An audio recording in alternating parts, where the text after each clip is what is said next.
আসসালামু আলাইকুম, আমি তোমাদের রাসেল ভাইয়া। Welcome our channel success with Rasel. তো আজকে আমরা পড়ব এসএসসির পদার্থবিজ্ঞানের গতির অধ্যায়টা। এই গতির অধ্যায়টার আমরা পড়ব হলো বিগত 10 বছরের বোর্ড কোশ্চেন অ্যানালিসিস করব এবং সলভ করব। ভাইয়ার কাছে আছে একটা মাস্টার প্ল্যান, সেটা হলো আমরা প্রথমত সৃজনশীলের ক নাম্বারটা যখন পড়বো এর সাথে টেক্সট বুকের যেই টপিকগুলো আছে এগুলো এইভাবে আমরা পড়ে ফেলবো যাতে আমাদের টেক্সট বুক সম্পর্কে একটা ধারণা হয়ে যায় এবং সৃজনশীলের ক নাম্বারটাও সলভ করতে পারি, সংক্ষিপ্ত প্রশ্ন সম্পর্কে একটা ধারণা হয়ে যায় এবং তুমি বুঝতে পারবা যখন স্থিতি এবং গতি আমি ভাইয়া তোমাকে পড়াবো তখন তুমি বুঝতে পারবা স্থিতিতে বিগত 10 বছরে কয়টা বোর্ড কোশ্চেন এসেছিল। যেমন ভাইয়া এখানে নোট আউট করছি যে ঢাকা বোর্ড 2022-এ একটা কোশ্চেন আসছিল ক নাম্বারে। অনুরূপ ভাবে আমি প্রত্যেকটা টপিক এইভাবে পড়াবো পার্ট টু পার্ট সৃজনশীল ক নাম্বারের জন্য।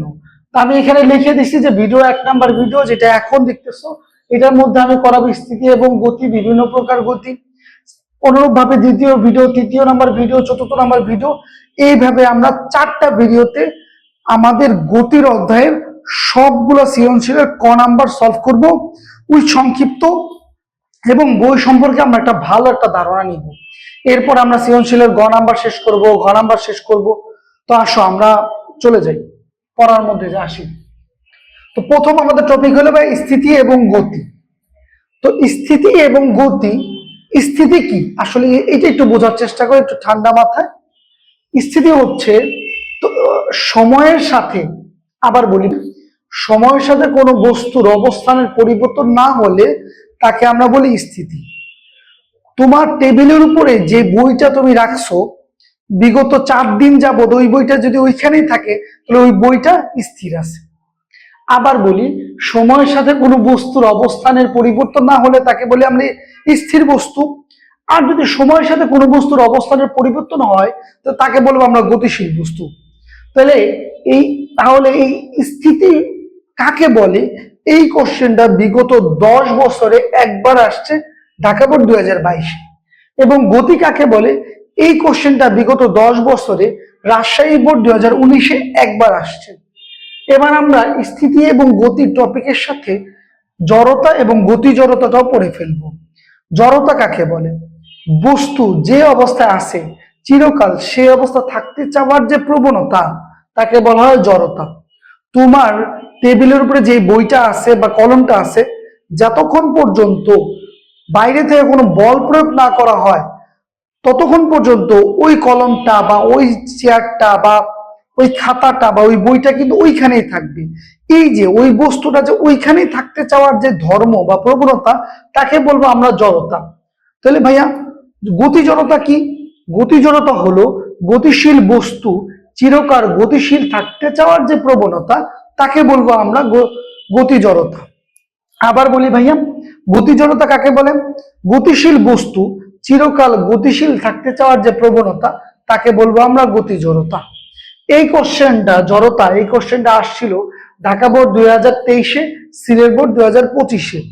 আর গতি জড়তা এই কোশ্চেনটা বিগত 10 বছরে প্রায় 60-65টা প্রশ্নের মধ্যে আসছিল শুধু ঢাকা বোর্ড 2024। ভাইয়া এখন আমরা শিখব বিভিন্ন প্রকার গতি। তোমার বইতে 5 টাইপের গতি সম্পর্কে বলা আছে।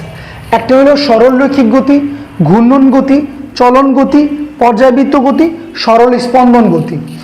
দেখো ঘূর্ণন গতি কাকে বলে, এটা 3টা বোর্ডে আসছে, Chittagong board 2021, Rajshahi board 2022, Jessore board 2025। চলন গতি কাকে বলে, এটা আসছে ঢাকা বোর্ড 2021, বরিশাল বোর্ড 2022। পর্যায়বৃত্ত গতি কাকে বলে, এটা কয়বার আসছে দেখো 1 2 3 4 5 6 বার আসছে। ময়মনসিংহ বোর্ড 24, দিনাজপুর 23, ময়মনসিংহ 23, ময়মনসিংহ 21, ঢাকা 20, রাজশাহী 20। সরল স্পন্দন গতি বা স্পন্দন গতি কাকে বলে, এটা আসছে 3 বার, বরিশাল বোর্ড 24, চট্টগ্রাম 22 আর চট্টগ্রাম 19। তাহলে আমরা একটা একটা করে বুঝে ফেলি কোন গতি কাকে বলে। সরলরৈখিক গতি কাকে বলে? কোনো বস্তু যখন সরল রেখা বরাবর চলতে থাকে, কোনো বস্তু যখন সোজা পথে চলতে থাকবে, সেই গতি হবে সরলরৈখিক গতি। ঘূর্ণন গতি কাকে বলে? নির্দিষ্ট বিন্দুকে কেন্দ্র করে সমান দূরত্ব বজায় রেখে আমরা যদি বৃত্তাকার পথে ঘুরি তবে হবে ঘূর্ণন গতি। যেমন ধরো, আমি যদি একটা বৃত্তাকার পথে ঘুরি আর এই নির্দিষ্ট বিন্দুকে কেন্দ্র করে ঘুরি, তবে আমার গতিটা হবে ঘূর্ণন গতি। যেমন এটার এক্সাম্পল হলো ঘড়ির কাঁটার গতি। আবার চলন গতি সম্পর্কে আমি একটু তোমাকে বোঝাই। কোনো বস্তু যদি এমন ভাবে চলতে থাকে যাতে বস্তুর সকল কণা একই সময়ে একই দিকে সমান দূরত্ব অতিক্রম করে, তবে এইটা হবে চলন গতি। ভাই একটা প্লেন বানাইছি দেখো, এটার এই পাশটা আমি দিলাম এ বিন্দু, এই পাশটা দিলাম বি বিন্দু। তুমি একটু প্লেনটা একটু দেখো। এই প্লেনটা যদি এরকম ভাবে ডানে ঘুরে, দেখো প্লেনটা যদি ডানে বা বামে ঘুরে, যে কোনো একদিকে সোজা পথে যাওয়ার পর ডানে ঘুরে, আমি সাপোজ ধরলাম প্লেনটা সোজা পথে যে ডানে ঘুরলো, তো ডানে ঘুরলে এই যে এই কণাগুলো দেখো বেশি পথ অতিক্রম করলো আর এই কণাগুলো কম পথ অতিক্রম করলো। আমি তুমি একটু আরেকবার দেখাই, এই দেখো, তাহলে এই কণাগুলো বেশি পথ অতিক্রম করছে আর এই কণাগুলো কম পথ অতিক্রম করছে। তাহলে এটা কি চলন গতি হবে না? তাহলে আমরা বুঝাইতেছি যে চলন গতি হওয়ার জন্য সরল রৈখিক গতি হতে হবে। যেমন ধরো একটা ট্রেনের গতি, ট্রেন যদি সোজা পথে চলতে থাকে তাহলে এটা সরল রৈখিক গতি। যে আবার এই প্লেনটা যদি সোজা পথে চলে তার প্রত্যেকটা কণা সমান সময়ে সমান দূরত্ব অতিক্রম করবে, তবে এটা হবে চলন গতি। আসো পর্যায়বর্তী বৃত্ত গতি সম্পর্কে আমরা একটু বুঝি।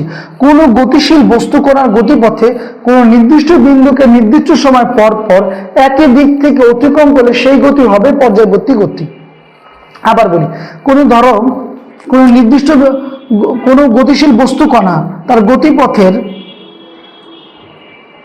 ধরো এটা একটা ঘড়ির কাঁটার কথা বলতেছিলাম, এই ঘড়ির কাঁটার কথাই ধরো, এই যে ঘড়ির একটা সেকেন্ডের কাঁটা এরকম, এই সেকেন্ডের কাঁটাটা যদি এই এ বিন্দুর সাপেক্ষে তার গতিটা হয়, তাহলে দেখো সবসময় একই সময় পর পর একই দিক থেকে এই এ বিন্দুকে ঘড়ির এই সেকেন্ডের কাঁটা একই দিক থেকে বারবার অতিক্রম করতেছে, তাহলে এইটা হবে পর্যায়বৃত্ত গতি। আর যদি এটা কেন্দ্র আমি ও ধরি আর এই সেকেন্ডের কাঁটাটা ও বিন্দুকে কেন্দ্র করে বারবার ঘুরে, তবে এটা হবে ঘূর্ণন গতি। আমার কথা কি বুঝতে পারছো ভাই? একটু পড়ে নাও। কোনো গতিশীল বস্তু কণার গতিপথে কোনো নির্দিষ্ট বিন্দুকে নির্দিষ্ট সময় পর পর একই দিক থেকে অতিক্রম করলে সেই গতি হবে পর্যায়বৃত্ত গতি। সরল স্পন্দন গতি কাকে বলে? যখন কোনো গতিশীল বস্তু সমতা অবস্থায় দুই পাশে সমান সামনে পিছনে দোলন করে তাকে বলবো আমরা সরল স্পন্দন গতি। আবার বলি, যখন কোনো গতিশীল বস্তু সমতা অবস্থায় দুই পাশে সামনে পিছনে দোলন করে তবে এটা হবে সরল স্পন্দন গতি। যেমন আমি তোমাকে বলি, এইটা যদি আমার সমতা অবস্থায় হয় আর আমি যদি একটা দোলনায় থাকি, দোলনায় থাকার দরুন দেখবে যে আমার দোলনাটা এটা সামনে কত দূর যাবে আবার পিছনে আসবে, তো দুই পাশে সামনে পিছনে দোলন করতেছে, তবে এটা হবে স্পন্দন গতি। যেমন দোলনার গতিটাকে আমরা বলতে পারি এটা একটা স্পন্দন গতি। আমরা আজকে পড়লাম বিভিন্ন প্রকার গতি।